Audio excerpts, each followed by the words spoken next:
slammed my fist into the steel plate in rage, only to watch in horror as my knuckles turned metallic. I couldn't believe my eyes and rushed straight to the nearest hospital. After a complete examination, I discovered it wasn't just my arm, my entire body was turning to metal. I headed to the bathroom to collect myself, but found I could absorb electricity and even discharge it at 100,000 volts. Now even Mr. Fantastic was no match for me. I blasted him clear across the room. That's right, I'm Dr. Doom, Marvel's most powerful villain. A day earlier, at a scientific conference, Reed Richards, Marvel's greatest mind, had pitched an idea.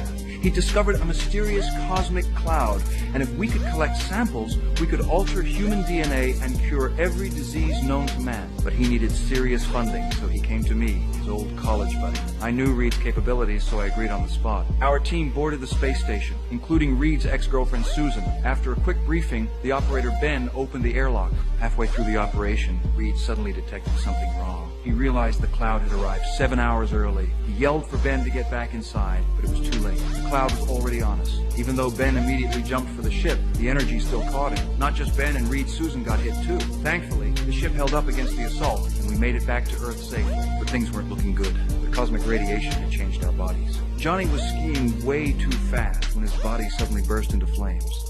No amount of beating at the fire helped, so he panicked and jumped off a cliff. He transformed into a human torch midair and slammed into the ground, melting a hole through hundreds of feet of snow, yet walked away without a scratch. Meanwhile, Reed was having dinner with Susan at a restaurant. When she got emotional, she suddenly turned invisible, leaving her watch floating in midair. In her panic, she knocked over a wine bottle.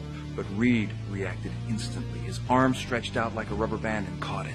When Johnny burst into the hotel stark naked, claiming he could control fire and spark flames from his hands like a human lighter. I immediately knew something was wrong. Ben had taken way more radiation than any of us. Sure enough, in the recovery pod, Ben was writhing in agony. His heart rate spiked to an impossible 690 beats per second, and the bed legs snapped under the pressure. Reed stood outside, desperately worried, but the door was locked from the inside. Without the code, there was no way in.